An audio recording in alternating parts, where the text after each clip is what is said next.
Welcome to Speaking Prowess, the show that supercharges your communication and fuels unstoppable success.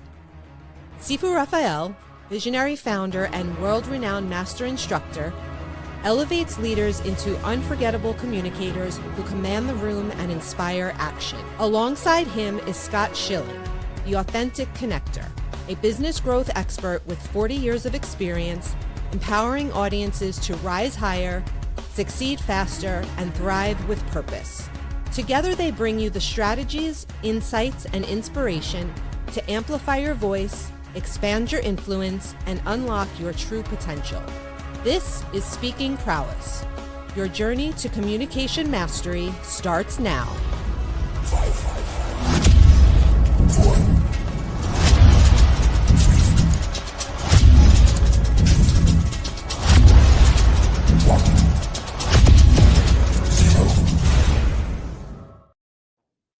Happy Friday, Scott. How are you doing today, buddy? Happy Friday. I am fabulous. And the good news is I'm still getting better too. I love it. I love it.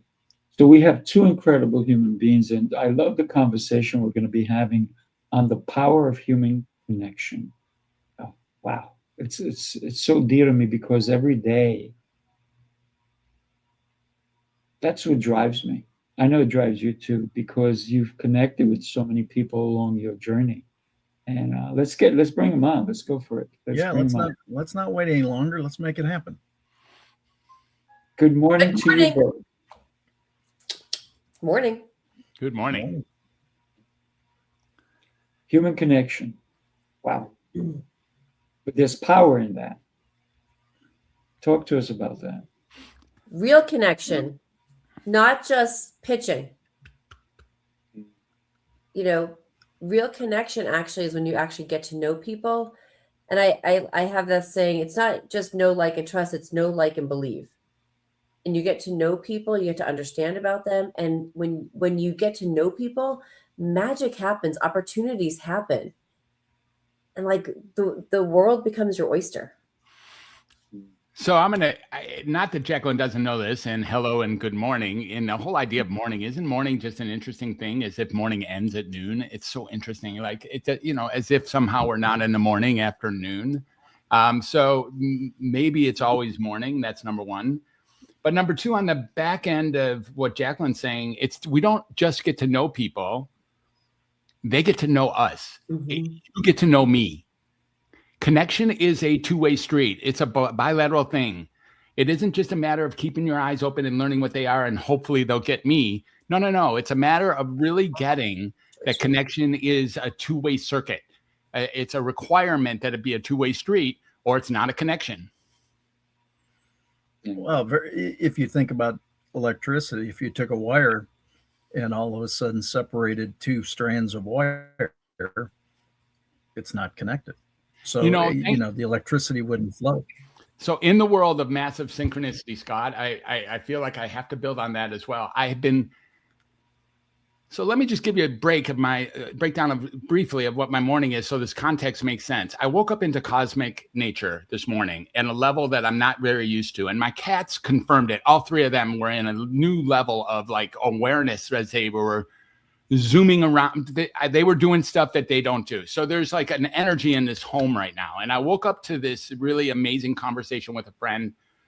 And then did some breathing, some Wim Hof breathing with a group of men I'm with before I did the show here. And electricity itself became the theme in my meditation. So it's completely odd and interesting. The cord for my charger came out of the wall, and instantaneously my charger wasn't charging because the cord came out of the wall, like that. It got snapped. That's just what happened. I was like, look at electricity. My dad is an electrician. I was born into the world of my dad being deeply interested in how electricity works, not because he was a scientist. He was a blue collar dude, but I really got to start taking a look at who is this Tesla guy? Who is this Edison guy? Like, what were they thinking? How the hell did they pull that off? And it's it's about the magic of the invisibility of the connection between two things that does require this really rapid understanding of a two-way street of frequencies and energies. So thanks for tapping on that again and allowing me to see the massive synchronicity of my cosmic morning. Well, certainly it's almost like I knew that, but I didn't. No, I mean, I think that's the interesting part. There's so much power in human connection, and I think it's something that, quite frankly, people are craving these days. I Wednesday, Thursday, Friday, Saturday, I was at 5 live events, and it was just amazing to see the energy in the room because people were connecting face to face. There were actually conversations going on. People were actually interested in each other. They weren't necessarily just trying to be interesting. They were working to be interested and ask questions and learn about people. And I was blessed to see some friends that I hadn't seen in quite some time. Absolutely fascinating when you re-enter that live experience again. Oh, and man, people are just craving it these days. You can just tell.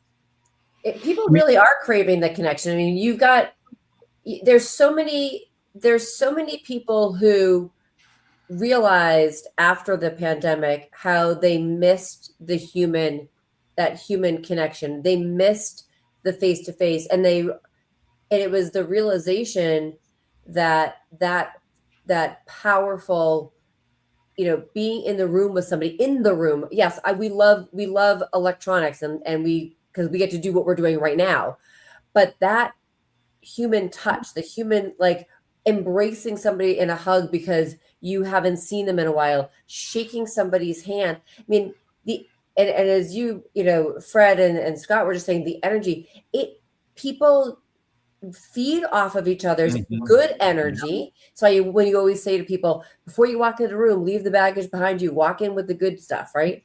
And and it was that realization that we said, oh, I need to be there. I need to be connecting with people. And now that I start connecting with people, I feel better too. Yeah. We vibe up, the energy, and you're talking about things that you're listening to this morning. We're talking about the reasons behind manifestation and the quantum physics and the quantum energy behind all the things that are in there, and how energy is so part of that. But that connection that you have with people, it's so powerful when people get together and want to be together and want to learn about each other, and not just, they're not just there to sell, that they're there to get to know. Yeah. I got to tell you, many years ago, about maybe 25, 28 years ago, I was at a conference, and I walked into this room and I said, what is going on? Because there was different conferences going on. And I walked into this one and it was about networking, connecting with another human. And so what I did is I put my bag down and I went and introduced myself to everybody that was on the same table. It was a long table. And everybody, it's like they didn't want to be there. It was the worst networking event I'd ever been to. And nobody, and they weren't even talking to each other. They just wanted to learn how to connect. And they were there waiting for the speaker to start speaking, to teach them how to connect. And there I am, silly me. What do you know? We're here to connect. How you doing? I'm Rafael. Nice to meet you. What do you do? And why are you here? And what's happening in your life? And they're like, I'm just here for the event. Okay, next. I'm just here for the event. What brought you in today? I just want to learn how to connect. Here I am. You made a mistake. You made the mistake of trying to connect at a network event. Oh my goodness. Would you believe? This is about 28 years ago. And I was like, wow, very interesting. And then when the speaker came up, he talked about concepts. He didn't talk about real connection. He didn't even say, let's take 5 minutes and introduce yourself to the person next to you. It was the coldest room I was in. And it was also in Las Vegas. So it's very interesting that over 300 people in the room, and I'm looking around at this point, nobody's connecting. Fascinating. I'm the only oddball. What do you know? I was like, wow, I think I need to leave this room. Well, I think what's interesting about that is you said it was 28 years ago. And I don't know that a lot of things have changed. We've actually probably cycled a whole new generation that has never learned how to connect, that doesn't do it. And it's not a knock on the younger generations. I think, quite frankly, it's some of the older generations' challenge that we didn't insist upon helping them connect. That we didn't pass down the value of the connection. And that's why I think this is such an important topic to talk about. Again, I think sometimes people think when you call out the challenge or the problem that you're being judgmental. It's not about being judgmental at all. It's about taking some responsibility, because we could have done a better job. My generation could have done a better job of downstreaming some of the information. But then the other side is, just because we didn't do it in the past doesn't mean we can't do it today. Yeah. I talk to my millennial kids about this all the time. I love that, Scott. And, one of the things that I noticed about this topic was last weekend, we went to a dinner party. And it was with, great people. It was incredible food. It was outdoors. It was a beautiful afternoon, Sunday. And it's about 12 real people there, eye to eye, hugs and handshakes and, the whole thing, right? Like passing food to each other, the whole non-rectangular lifestyle. And the two things that I noticed that were different than previous generations and worth noting. One is on the acute level, meaning we're coming off this space where it was really discouraged that we'd be, we all know what we're talking about. And from 2020 to 2025 or 4, it was very discouraged that anyone would connect. And if you did, you couldn't even see what they were saying, like that. And so there's an awkwardness in getting back together. Even though we all crave it, there's like, okay, how do I do this again? Like, there's like a rustiness, even though we crave it. It's not as easy and smooth sailing, which it wasn't before, but it was more smooth sailing before than it is now. It's like how do I do this kind of thing? And the second thing that I've noticed that's on the back of that is, oftentimes I think what's going on now is there are so many topics that we have to stay off of. And some of those topics are the topics we think about all the time when we're not connected. So we're actually not connecting with the things that are bothering us when we're not connecting. And so we're not really allowed to speak to the things that are rolling around that are, adverse, whatever, that could create adversary or it could create distraction or, what's the word? Like the cool word is, I think, divisive.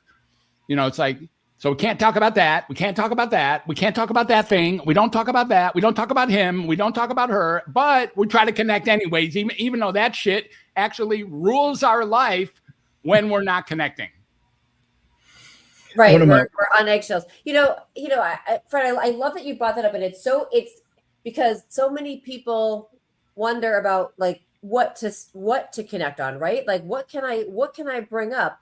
And typically what do people always say? You don't want to talk about, politics and religion, right? But at the same time, it's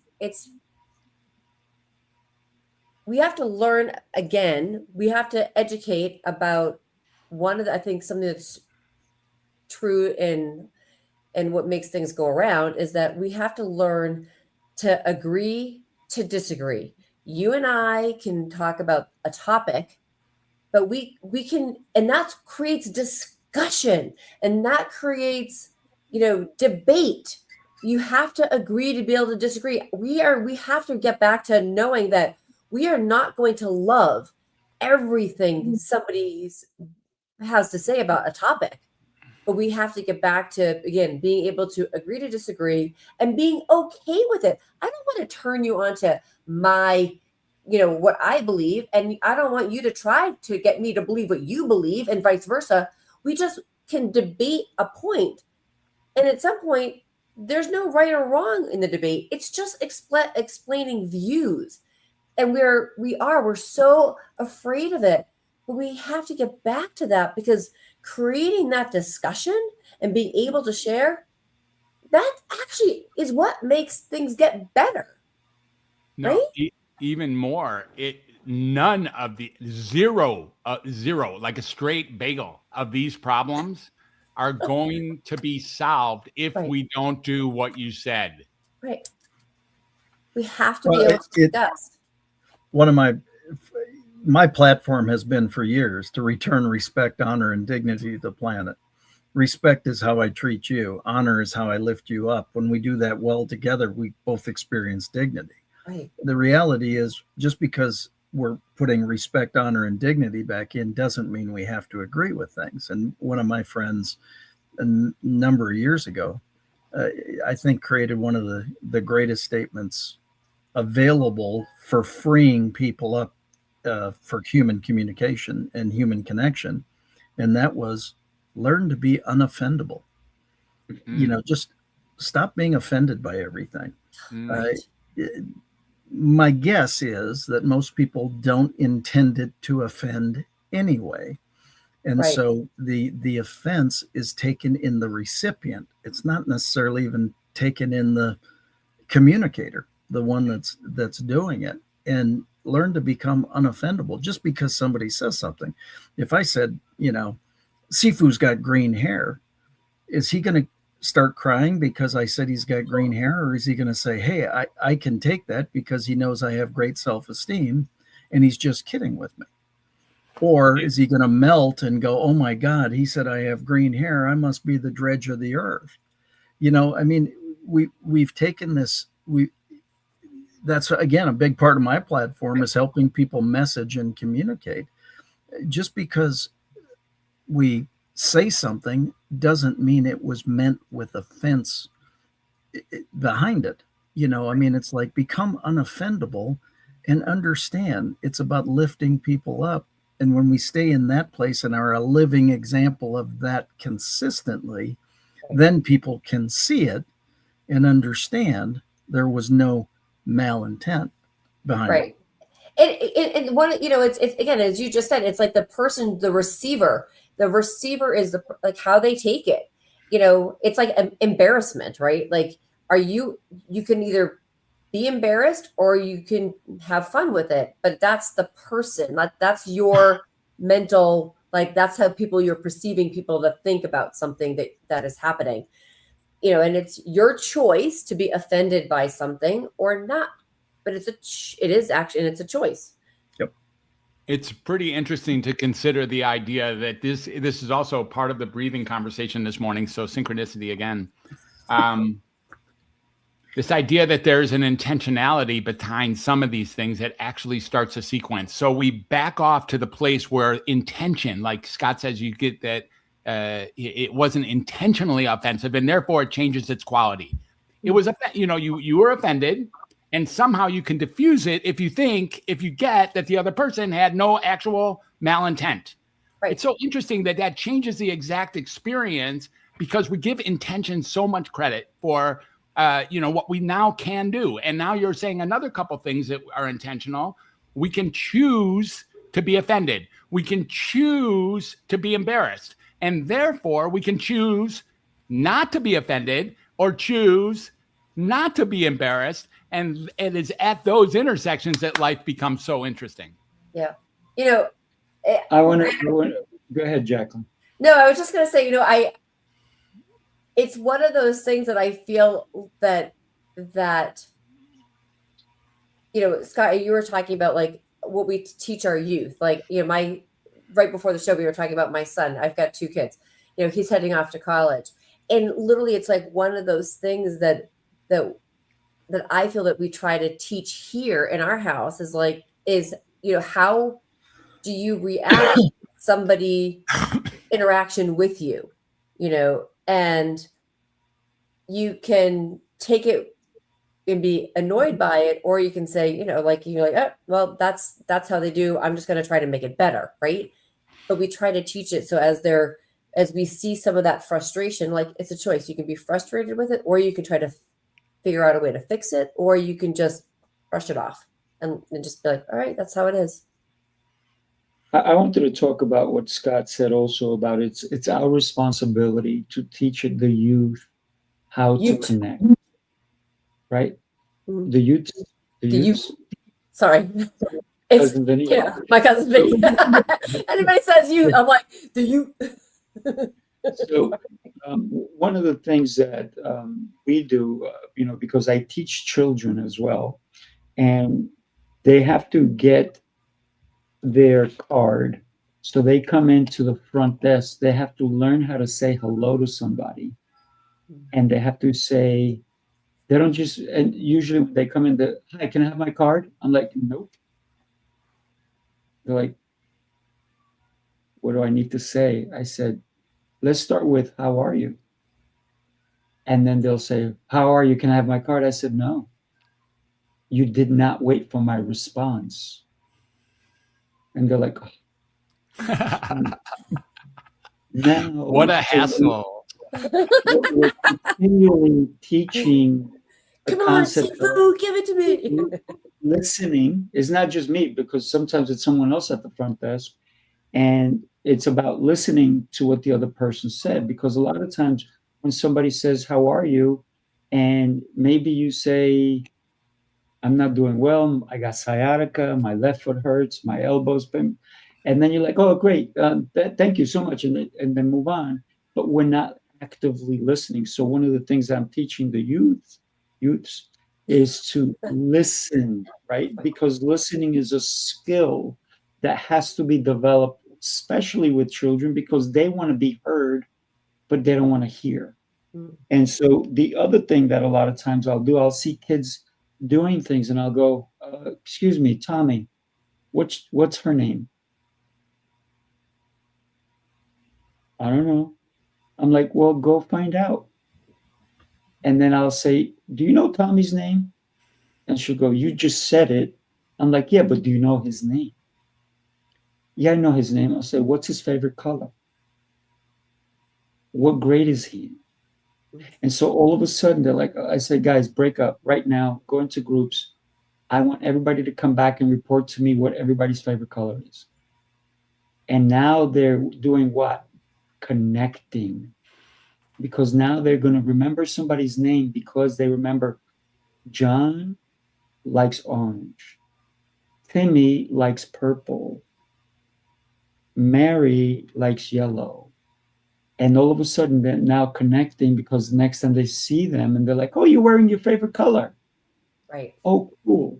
Or, hey, I'm going to go get some pizza after class. Or I'm going to go to the supermarket. Or I'm going to Adventureland or whatever it is, right? Now they have communication. But before, they were just in a setting where they felt like, my parents brought me here. I'm just here. Now they're in a place where they're making friends and they're making connections. And now I have little kids hugging each other when they first see each other. Well, before they were apart, now they're doing this. So I think we do have to teach our youngsters the skill of connecting, the skill of listening, because connecting is listening. You mentioned it earlier, Jacqueline. You don't want to just listen to somebody and say, okay, thanks. And instead of, you want to hear what they're saying. And so what is happening in your life? What are you excited about? Instead of like, how's your day?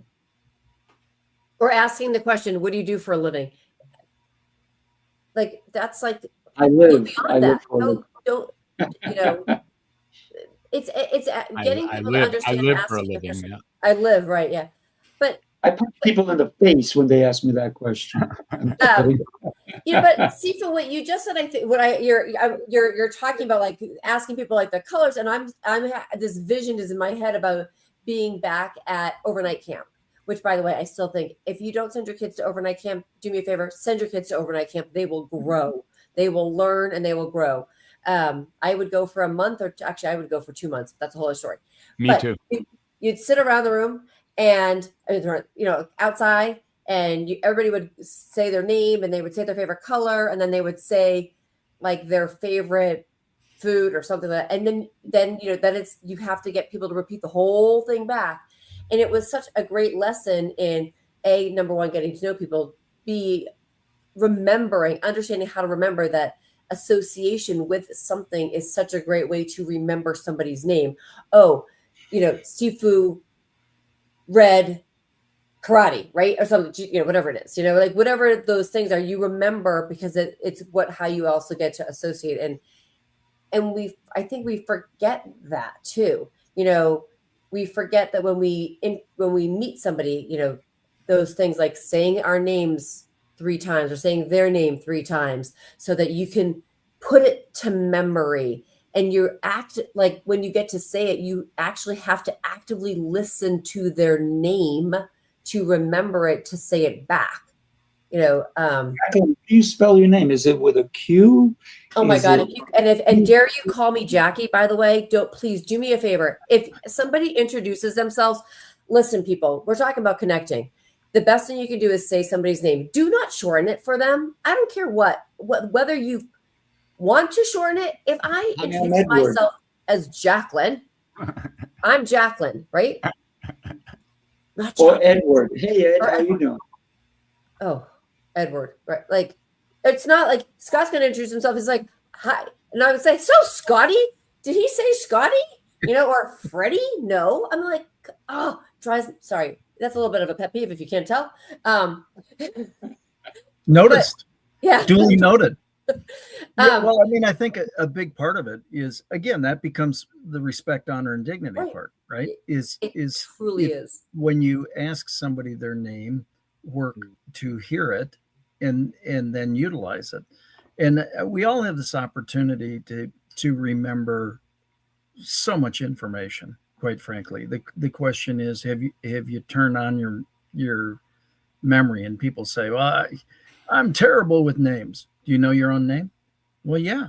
Well, then you're not terrible with names. That's a ridiculous statement. It's so, you've been calling people names your entire life, so it's a ridiculous piece of language to even say something like that.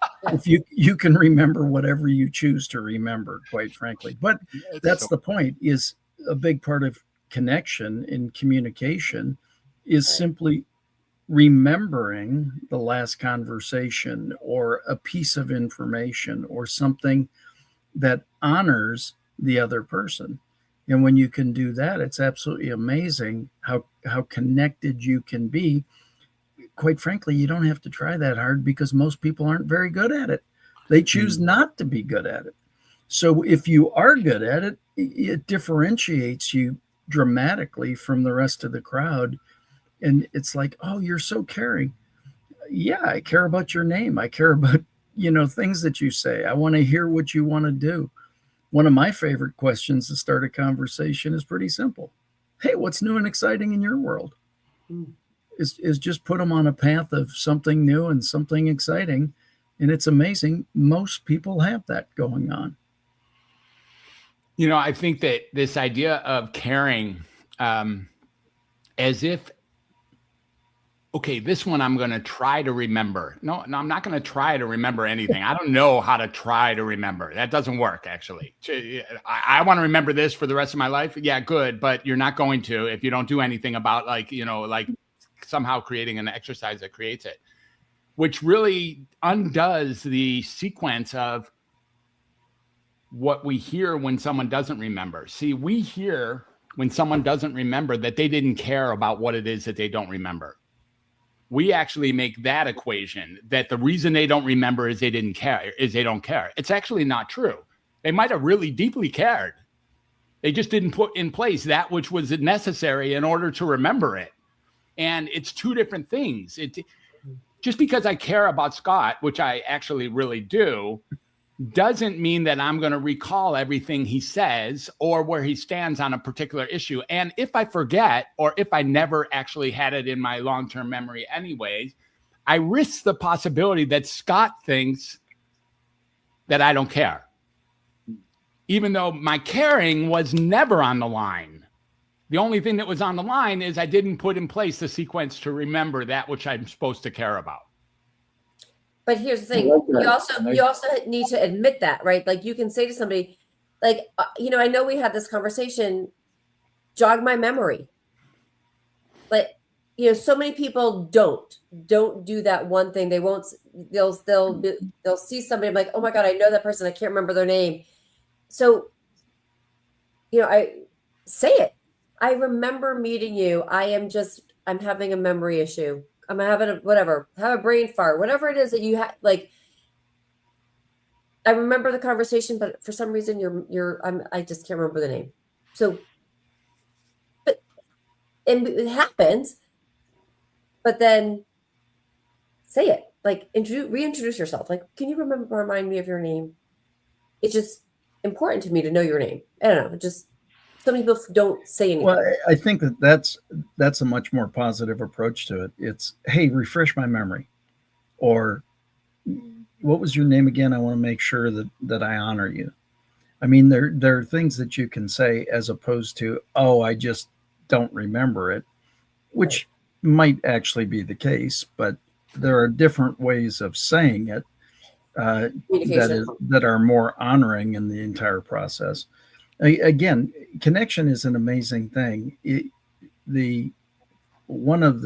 I just recently had somebody I hadn't talked to in years, and they reached out, and we're now about to do a piece of business, and it's not because we have been connected lately, but it's because of the way we left the connection the last time we were together. And that becomes a big part, is truly work to leave people better off for the interaction. We can't control how many people access this show. All we can truly control is the desire to provide content valuable enough to want to consume it. And then not, quite frankly, high intention, low attachment. A high intention of imparting something great for everybody here, a low attachment as to what that is for any individual or even for us, is just have the intention to put out good content so people want this, so they understand the power of human connection. Let's go ahead and talk about that, the power of human connection, because we've heard this 1,000 times. It's not what you know, it's who you know. And so right there, that is power, right? Because if I know somebody who's going to help me with this, compared to if I just know somebody who doesn't know how to help me with this, that doesn't mean I negate them and don't ever connect with them. They're still important, but maybe not for that instance. So we have to understand, it's almost like a librarian going through the filing system to know where all the books are, where all my connections are. So if we could start looking at people as a powerful connection instead of just a connection, because when I look at the people I know, what do they each individually bring to the table? Because now that person can be connected to this person that I know, and I can introduce them. And what do I become? I become that conductor, right? Not this conductor, but You the become conductor. you're a connector. You're a connector. That's relationship capital. That's the formula, right? Relationship capital equals people times action, and the people that you connect with, and the actions that you take to make those connections, and knowing, it's we hear this all the time. Your network is your net worth, right? It's, if we think about the people that you have, that that, and if you're the person that is that connector and you're thinking about people, and ways that you can make those connections, then what are you doing? You're serving other people, right? You're being of service to others. It will, and people, a lot of people say, well, what's in it for me? Just do it, because it fills your cup, because it makes you, it puts a smile on your face. Because if I can connect Sifu with Scott or Dr. Fred, and they have a beautiful connection and something amazing happens, be happy. Just be happy in that. And it comes back. It's the boomerang. It will come back 1,000 times. But the other part is, and and we hear this all the time, is that you're always one connection away from something great. Because I might know Dr. Fred, and Dr. Fred and I might have this conversation, and then Dr. Fred's gonna be like, oh my God, Jacqueline, you need to meet blank, whoever that blank is. And when I meet blank and I might explode into some amazing thing. But we have to make the connections first. We have to put people together. Big shout out to Brigitte Hofferly. Brigitte Hofferly connected Scott and I. And what she said to me was, I want you to meet this guy who I think you guys would hit it off tremendously. And here we are. We hit it off tremendously. And we're in each other's worlds. And she was 100% right. So shout out to Brigitte. And when you look at people as people, as powerful as they are, and you get away from the money aspects of it, then you're actually able to really connect people, like Brigitte did with Scott and I. She never said, hey, I'm going to introduce you to Scott, and if you guys do business together, I'm going to need $100 from you. I want a piece of the pie. Well, I'm going to need 10% of your business deal. Yeah. I would have said, maybe I don't need to meet Scott.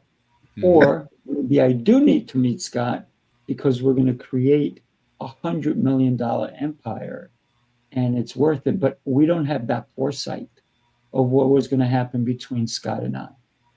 And there are people out there who are what? Professional connectors. Look them up. They'll connect you to the right people. They'll put you in the right place. I knew a gentleman who, unfortunately, he passed away from cancer. He did that and became a multimillionaire by connecting the right people with the right experience and the right people. You wanted to be somewhere with the right person, he was your guy. You just had to pay him a little. Was his name Jose Escobar? Right. Not at all. Okay. One of the things that's really interesting here is it keeps reverberating for me is Scott's statement that, and I've heard you say this a few times, Scott, and I try to live by the same edict of leaving someone better off than when you met them. What's really inherent in that statement is don't leave them until they're better off. You have no business leaving someone until they're better off inside of that theory. Just because you're doing bad, that's not time to roll.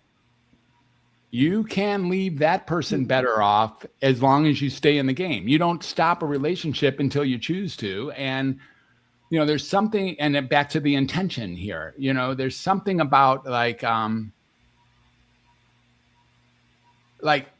or live every moment as if this might be the last one. That also works. Yeah. That one works too. Like, we might have to stop next second. And if we have to stop in the next second, I want to do my best to have you better off now. Well, what's interesting, and Sifu brought up Brigitte. Brigitte was at one of the live events this weekend, which is the only reason I went, was I couldn't get to the event in time to hear her speak, but I could get to the event in time to give her a hug. Beautiful, man. Now, what's interesting is I happened to walk in and her speaking time changed, and she was speaking when I got there. So I got to hear her, and because she changed her flight, and I said, so when's your flight? She goes, oh, I got to leave here in just a little bit. But she introduced me to the promoter, who called me on stage within 10 minutes of meeting him. Because of her, he called me onto the stage, and I did about a 5 or 6 minute thing. But then I said, Brigitte, thank you so much. What time's your flight? She told me, and I said, I live 10 minutes from the airport. You just got a hold of Scuba. You don't even have to call. I'm already here. And so I gave her a ride to the airport. But that's the whole point is that's connection. Yeah. And I had no clue that I'd have the opportunity to speak. That was a complete shock, actually. But just the fact that I was allowed to connect with a friend who came into town. And it's one of the things that I suggest all the time, especially in CLA. If you come to town in CLA and I know you're coming to town, we're going to get together, and we're not going to get on the phone. We are going to get together. And maybe that is, hey, I don't have time to get together. Good. Were you going to take an Uber from the airport to your hotel? Yeah. Well, now you got Scuba. You got me. And now that gives me the opportunity to have that conversation and do it. And I actually do that a lot with people who come into town. Well, you don't have to do that. I understand I don't have to. I choose to. You're important to me. This relationship is important to me. We don't get to see each other enough. You've got to get from the airport to your hotel anyway. I want to be part of that because I want to have a conversation with you. Again, there's no, hey, I've got this ulterior motive, or I got this great plan, or I want to run something past you. This is, you're my friend, and I want to do something as a friend because I want to leave you better off for the interaction. I just created a new word. Hang on a second. I want to share one thing with you guys before we end the show, so take a look. The city never sleeps, and neither do the dreamers who build its pulse. From every corner of the globe they come. Visionaries, creators, leaders, each carrying a spark ready to ignite the world. This is not an event. It's a revolution of rhythm and reason. A symphony of minds. A movement of momentum. Sifu Rafael, Lancelot, Jose Escobar. Together they set the stage for brilliance. This is the NYC experience. Mastermind, light up the city. They coming from the east, coming from the west. Knowledge on deck, put the truth to the test. Leaders in motion, hearts in sync, dropping wisdom so deep it'll make you think. They bring stories, sweat and flame, different faces, one shared name. Elevation, that's the sound. NYC experience mastermind, where purpose is found. And Dr. Fred will be speaking in Atlanta with us. Look at that handsome guy. So do us a favor, get your tickets for Atlanta. It's going to be a blast. I just want to say that, Dr. Fred, you're about to speak. Oh, the only thing I was about to say in the form of levity is, wow, he is kind of handsome. I wish I want to, maybe you can connect me with that dude. I feel like we'd get along if we actually knew each other. I think that would be really good. So I made up a new word. Let's hear it. It's called Fruber. Awesome. Where'd you get that from? That's clever. That's awesome. I think the biggest, again, for me, the biggest part of human connection and the power behind it is truly the intention of liking people. Mm-hmm. You know, you just got to kind of like people. Yeah, it's so true. You know, there's 8.5 billion people on the planet. I'm pretty sure they figured out how to make more. I don't think they're going to change. I think we're going to be working with people for a long time. You know. You know, and I like what you said. You know, saying that leaving somebody a little bit better off. you know, at the end of the day, if you can think about, and I've said this before, but it's when you put your head down on the pillow at night, how would you rate yourself that day? You know, did you give yourself a 5-star review? And if you know, did you smile at somebody? Did you change somebody? Did you just lift somebody else up? Because if you did, you can give yourself a 5-star, because it can change somebody's world. It's walking into the grocery store and smiling at somebody and saying hello. It's saying hello to the person when you're, you know, ringing up your order at the cashier, and okay, don't be on your phone, and talk to the person at the cashier. Have a conversation with them. It's amazing, a little thing that you can do to change and make somebody else's day. You know, I'll give an example. You know, it's yesterday we had a banking issue, and I'm sitting with my son, and we were dealing something with his bank account, and we had to call, you know, go through the whole thing, right? You know, get to the person on the phone. And, you know, and the woman was super helpful. Her name was Jamie, super helpful.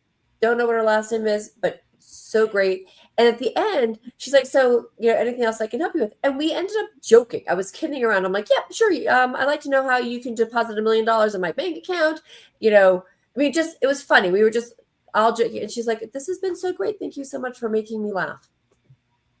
Do me a favor, Jacqueline, because we're at the end of the show. Tell somebody what somebody can expect. 30 seconds when they come to your website. When we do that with everybody, 30 seconds. When you go to my website, you're going to see something right now that says Relationship Capital. I am all about building relationship capital, and I have a free complimentary 7-day Relationship Capital challenge that is out. And you will see that on the website actually later today. But connect with me. My goal is to help you actually grow your business by building deeper connections. Love it. Love it. Dr. Fred, you're up. Okay.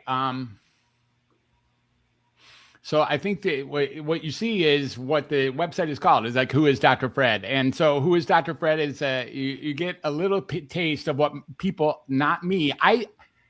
Good story about whoisdrfred.com. Someone called me and told me it was the coolest website they'd ever seen. And I frankly had never seen it. My team created it for me. And when I was like, okay, let me go see what is this thing that talks about who I am? And it was a massive, beautiful experience. So what you get to see, it's frankly headed towards me taking stages. So thank you again for the Atlanta opportunity. I'm so looking forward to that. And so that's what you can expect, is get a little taste of who I am, but really this is who I am. And, you know, I just finished my memoirs this week, and that, you know, that's another place you could go, is welcome to humanitybook.com. Feel free to sign up for the, you can be part of the launch team. I'll get you the book for really cheap, and all you have to do is review it. That's it. It's all good. You don't even have to read it. Just review it. I'd love for you to read it, but review it anyway. And it's time, you know, I really enjoyed, that was such a labor of love to get down to every piece of who I really am. So I now have a better look at who is Dr. Fred as well. And that's what you get when you look me up. Love it. Love it. Thank you, Dr. Fred. Scott, you're up. I help people either through sales training or messaging, speaker training. I just work to help people communicate their messages more eloquently, smoother, easier, so people respond to them. People make stuff way too hard. So would love to talk to anybody who just wants to have a chat, quite frankly. Absolutely. Love it. Love it. I'm easy to find as well, SifuRafael.com. Who am I? I'm the guy that gets you on stages. I'm the guy that puts you on podcasts. I'm the guy that helps you with your communication skills as well. Scott and I are doing a masterclass on communication. Look out for it. It's coming soon. It's going to be dynamic. Go to my website. You'll find it there as well as soon as we put it together. And I got to tell you, yeah, it's a work in progress, right? We just totally. The energy is there. Now we got to put it together so we can deliver it correctly. Because we may want to say it, but delivering it is the most important, right? And nothing should be done overnight unless it's oats. But have a great night, everybody. Good work. I got to go to my next show. That's my. Thanks, Sifu. Thanks, Scott. Great, All right, Jacqueline. thank you, And guys. Jacqueline, we'll be meeting soon. See I y'all. can't wait. Yep. All right. All right, everybody. Bye. God bless.